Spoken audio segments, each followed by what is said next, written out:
ગીર સોમનાથ જિલ્લાના ઉનાના ઓલવાણ ગામે ફાયરિંગ કરી હત્યા કર્યાનો મામલો સામે આવ્યો છે. પોલીસે આ મામલે આરોપીની ધરપકડ કરી છે. મૃતક ખાણનો માલિક હતો અને આરોપી ખાનનો મેતાજી હતો. અવારનવાર ખાણ મામલે બંને વચ્ચે રકઝક થતી હતી. આરોપીએ પોતાની વાડીએ ખાણ માલિકને બોલાવી છાતીના ભાગે ગોળીઓ ધરબી દીધી હતી. એલસીબી પોલીસે ગણતરીની કલાકોમાં જ આરોપીને દબોચી લીધો હતો. નવાબંદર પોલીસ સ્ટેશનનું ઓલવાણ ગામ છે.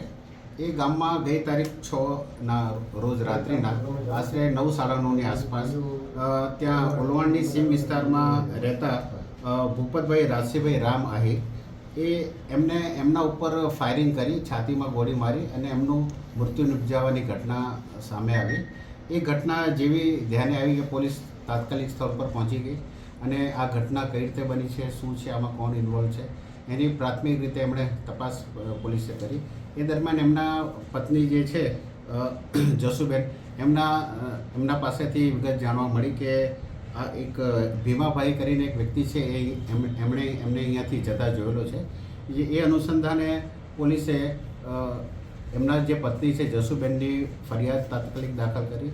જે ફરિયાદ પોલીસે નવાબંદર પોલીસ સ્ટેશન ખાતે આઈપીસી કલમ 302 અને આર્મ્સ એક્ટ મુજબ ગુનો દાખલ કર્યો અને એ ફરિયાદના આધારે જિલ્લા પોલીસ વડાશ્રીની સૂચના અને માર્ગદર્શન મુજબ એલસીબીના પીએસઆઈ વોરા અને એની ટીમ તેમજ સ્થાનિક પીએસઆઈ અને એમની ટીમો આરોપીને પકડવા માટે કાર્યરત થઈ.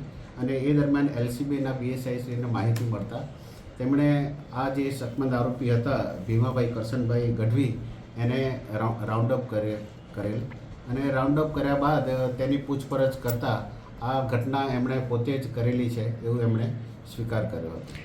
કારણ શું? આરોપી જે ભીમાભાઈ કરશનભાઈ ગઢવી એની પૂછપરછ દરમિયાન એવું જાણવા મળ્યું કે 3-4 મહિના પહેલાં આ જે ભૂપતભાઈ આહિર છે એની પથ્થરની ખાણ હતી અને એ પથ્થરની ખાણમાં પોતે મહેતાજી તરીકે કામ કરતા હતા અને એના હિસાબ બાબતે એને 3 થી 4 વાર અગાઉ માથાકૂટો થઈ ચૂકેલી હતી, જેનું મન દુઃખ રાખી અને એને આ મનમાં લઈ અને એણે આ ઘટનાનો અંજામ આપ્યો છે. હથિયાર આ ઘટનામાં એક દેશી બનાવટની પિસ્તોલનો ઉપયોગ થયો છે. એ પરવાના વગરની હતી અને એની પાસેથી પોલીસે એ મુદ્દામાલ તરીકે કબજો કર્યો છે. તેમજ બીજા 4 જીવતા કાર્ટિસ પણ પોલીસે કબજે કર્યા છે. એવું છે, કોઈ પ્રાથમિક માહિતી મળી છે? આ હથિયાર બાબતે અત્યારે પોલીસ તપાસ કરી રહી છે અને એ દિશામાં ચોક્કસ આગળ પોલીસ કાર્યવાહી કરશે. ને આરોપીનો કોઈ આરોપીની ધરપકડ બાદ આરોપીની પૂછપરછ કરતા આરોપીનો ગુનાહિત ઇતિહાસ છે. આરોપી વિરુદ્ધમાં પોરબંદર અને જામનગર જિલ્લામાં અગાઉ આર્મ્સ એક્ટના એક ગુના દાખલ થઈ ચૂક્યા છે.